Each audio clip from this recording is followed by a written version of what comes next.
the brain is not the whole story, right? If I'm correct, and that there's…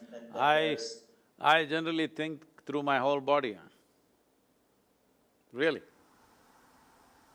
And that is true. That is why I can do 2 dozen things at the same time and don't feel any stress because I use every cell in my body.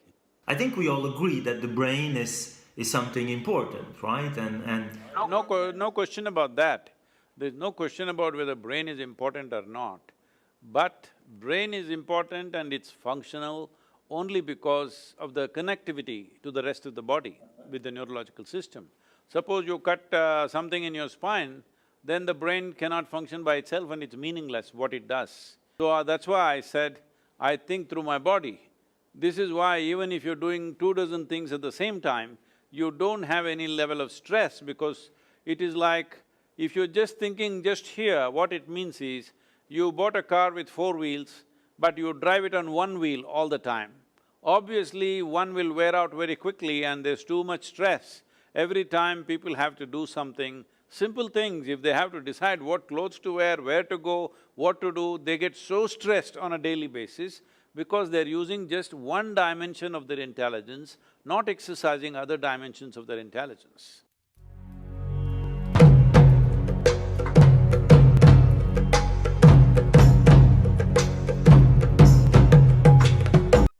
Right now there is no experience of life. Largely you're just a bundle of thought, emotion, ideas, opinions and prejudices. Your psychological drama is being mistaken for life.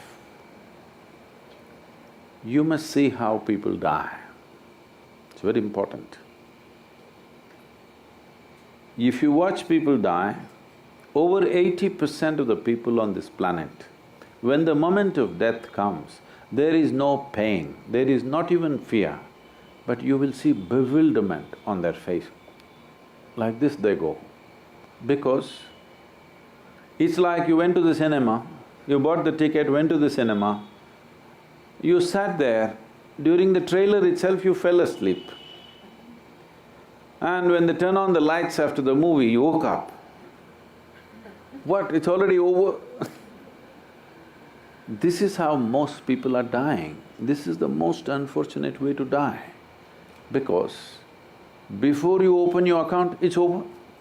Your own thought and emotion kept you so busy, you thought this is life.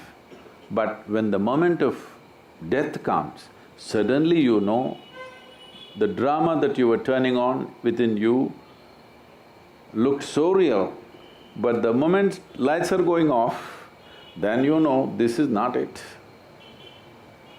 Your psychological drama, we can all sit in the same place and each one of us can have something different going in our minds right now, yes or no? So obviously what's happening in your mind is your psychological reality, it's not existential. It has no existential basis. It is in this sense people are telling you be in the moment, because there is no basis to your psychological reality, you can make up whatever you want. Or in other words, your creation, your petty creation has become larger than the magnificent creation of the Creator. So spiritual process means you set this anomaly right. You understand your psychological reality is something that you're making up. I'm not saying you should not make it up, you can, but you must be able to switch it off when you don't want. The problem is it's just on 24 hours, so it looks like that is the reality. It is not the reality, you're just making it up. Yes or no? The made-up world has become larger than the real world. Just to correct this is spiritual process. You understand what is real and what is made up. This means you're spiritual. If you can identify what is existentially true and what is not true, you will navigate your way through life effortlessly, isn't it? If your mind, your body takes instructions from you, being peaceful and joyful is not even an issue. Is it an issue?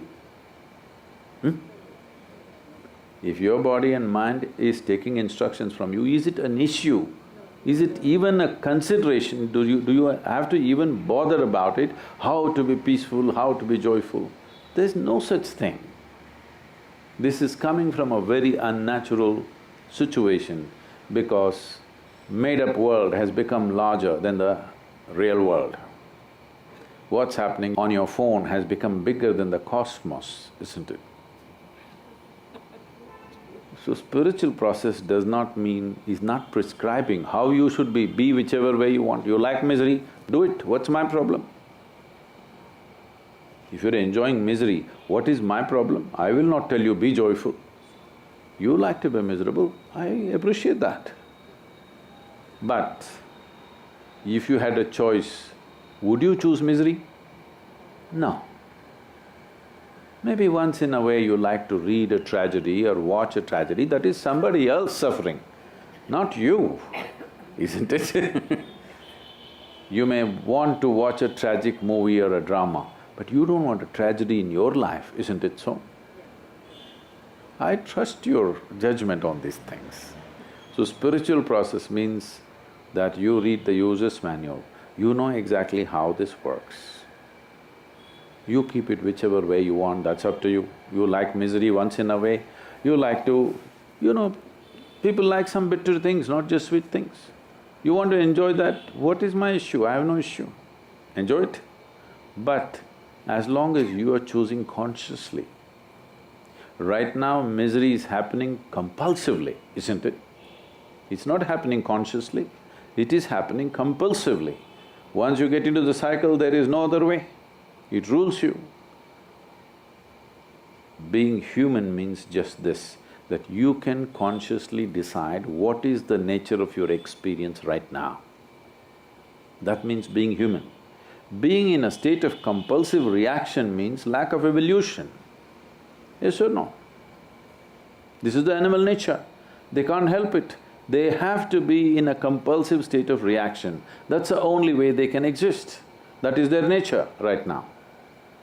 Being human means everything that animals do, you also do. They eat, they sleep, you sleep, they reproduce, you reproduce, they die, you die. Only thing is, we can conduct the same things that they do compulsively, we can do it consciously. That's the big difference, isn't it? Yes or no? Yes. If you do not exercise that one thing, that you can conduct yourself consciously, it is a backward step in the evolutionary process. So spiritual process means a forward step in the evolutionary process. That means everything is conscious for you, nothing is unconscious. The very way you sit, stand, breathe, everything has become conscious for you. Once it's conscious, you will conduct it the way you want. Right now the only and only source of misery is life is not happening the way you think it should happen. Is there any other source? Huh? No. It's not happening the way you think it should happen. If your mind thinks the way you want, if your body functions the way you want, life is happening the way you want. That's spiritual process. Refer to the yogic sciences. And so, how… because in science we always wanna verify and actually find ways to prove us wrong. So, I'm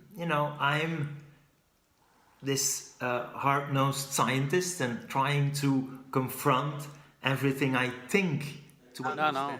Hard nose is not a good thing during the COVID time, huh? It's not a good thing to have a hard nose. But so this, way of looking at nature and to make objective observations and then to verify and so to come up with theories of the mind that have explanatory value, that have predictive value. So I'm a bit surprised you call it in that way sciences, in as I maybe understand it's something you have experienced, which is for me as a scientist the next big challenge, to somehow reconnect with a form of spirituality. So how could we know that what you explained is correct, or could it be wrong, or could we find ways to test this? We can. See, right now, if we… is it true that human beings, the moment they get identified with something, it is everything to them? Is that so? Yes, Whether it's nation, religion, race… I follow you for the identity ego part. They just took on an identity. No, not ego, it's just identity. I'm an Indian means I'm willing to live and die for this country, that's how it is. And that's what is expected also if you're part of a nation So you know, identity determines how a person thinks, feels, everything. Just a piece of cloth just flies like this, people shed tears. It's a flag, you know. A national flag does this, people stand there, grown-up men shed tears. What is there in the cloth? There is nothing, it's just the identity that you have taken on which makes you feel like this. So entire human experience is determined by an identity that one takes. When one sleeps, there is no identity. When dreams, there is identity, but in sleep there is no identity, in death there is no identity. Well, you can always talk about your anesthesia and there is no identity. I'm not the person to talk about that. But I'm saying in conscious experience of life, one's identity is determining everything. Well, does it show up in your blood, does it show up in your chemical analysis? I don't know, that's for you guys to say. But it is a fact that people's way of thinking, feeling, working and how they live is determined by their identity. So is it scientific enough, I'm asking? When the whole world is demonstrating it. So the next thing is memory, the manas. Now, we were talking about many things. Stephen, do you remember how your great-great-great, 10 generations ago, how your great-grandfather looked like? Do you remember? And somehow, yes, I know, I have the nose on my face. Yeah, you've been listening, you're not remembering Absolutely, and so we kind of understand that a little bit in terms of the genetics and as you say, it all comes down somehow to the language we use, and then it can become very confusing. But so… In terms of your comparison to my brain and my iPhone and the way it deals with data, I think there's something fundamentally different with how I… No, it is a question of lack of complexity and sophistication when it comes to the iPhone. It is not as sophisticated and complex as your intellect. I did not use the word brain, I said your intellect. The difference between the iPhone and the data processing and us having feelings, right? My iPhone is not… No, that's not what I said. I said between your intellect… See, this is the problem. Right now, English language is using the word mind in a very general term. Now, if you go more specific, in this mind, there is intellect, there is identity, there is a huge volume of memory, and there is a dimension called chitta. Right now, I don't want to call consciousness because the word consciousness needs some cleaning. It's kind of absorbed all kinds of stuff in the… in the medical lexicon. So we will leave that aside. These three together or these four together, you're calling it as mind. But if you look at the intellectual process alone, that and your iPhone are not fundamentally different, but very different in terms of sophistication and complexity. Very, very different, another world altogether. So, I'm very excited about the brain. It's my favorite organ. That one you have on the table or… That one I have up there. That's not on the table. Because… No, because that seems to have more grey matter, that's why I asked you. That is maybe true, because this is the brain of a experienced meditator and I'm just an amateur. But these brains are important, of course, right? And there's other organs that I like, but without this one, it's less fun. So also when we talk about organ transplantation. And by the way, are you an organ donor? I told you I gave away my brain long time ago. I also gave away my heart. No, but seriously, it's because you have so many followers. So, you know, we redefine death, and we now have brain death criteria, and there's, well, lives that can be saved thanks to organ donation. So, are you okay to, after death, give your organs? I'm not right now planning to die so soon, so let's see when it comes, huh? By the time I die, at least my brains, I would have used it up fully. Stephen, I thought I will. Sorry, go ahead, Stephen. No. So I think that the example of transplantation is of course interesting in a sense that it shows kind of the importance of the brain, right? Because you can replace nearly every organ, and we can now indeed even replace the heart, and it would still fundamentally not change the way you think and feel and perceive emotions. But of course, for the brain, it's different. So there is something special about this organ, and there we shouldn't be too arrogant when it comes to the big question of consciousness and explaining thoughts and perception and emotions.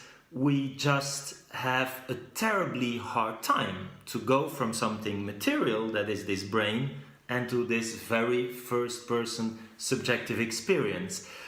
So there, for you, I understand that the brain is not the whole story, right? If I'm correct, and that there's…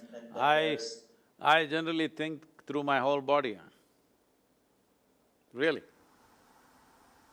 And that is true. That is why I can do 24 things at the same time and don't feel any stress, because I use every cell in my body.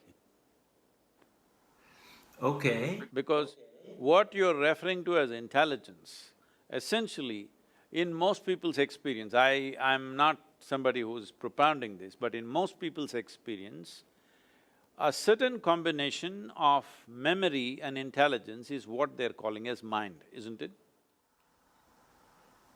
Yes, it's difficult because we're talking about definitions, but yes. So, tell me, in every cell in your body, there's much more memory than it's there in your brain.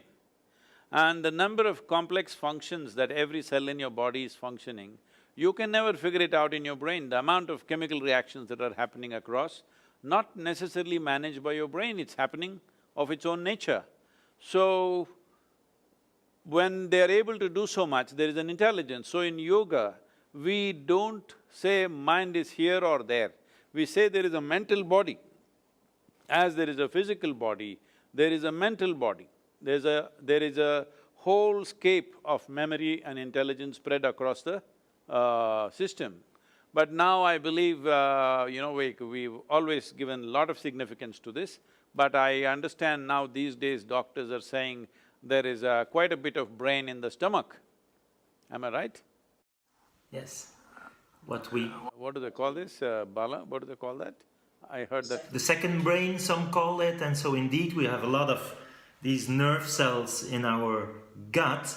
Yet if I have to choose between losing those or those nerve cells, I think I rather have the brain.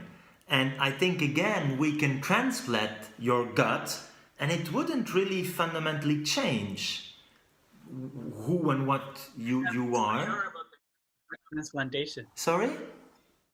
I'm not so sure about the gut transplantation. It's not so widely done. No, of course, but I agree. Brain, there's no transplantation. Anesthetize them. You can change the activity of that autonomous system, and the impact would be very different, right? Than whether you change the activity of those brain cells. So, I think we all agree that the brain is something important, right? And No question about that. There's no question about whether brain is important or not. But brain is important and it's functional only because of the connectivity to the rest of the body with the neurological system.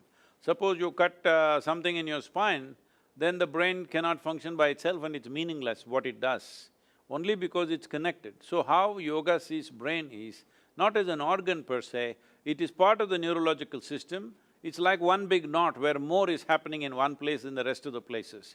But it doesn't mean it is not happening in the rest of the place. So that's why I said, I think through my body. This is why even if you're doing 24 things at the same time, you don't have any level of stress because it is like, if you're just thinking just here, what it means is, you bought a car with 4 wheels, but you drive it on one wheel all the time. Obviously, one will wear out very quickly and there's too much stress. Every time people have to do something, simple things, if they have to decide what clothes to wear, where to go, what to do, they get so stressed on a daily basis because they're using just one dimension of their intelligence, not exercising other dimensions of their intelligence. And that you can train through yoga is… Oh, definitely, yes.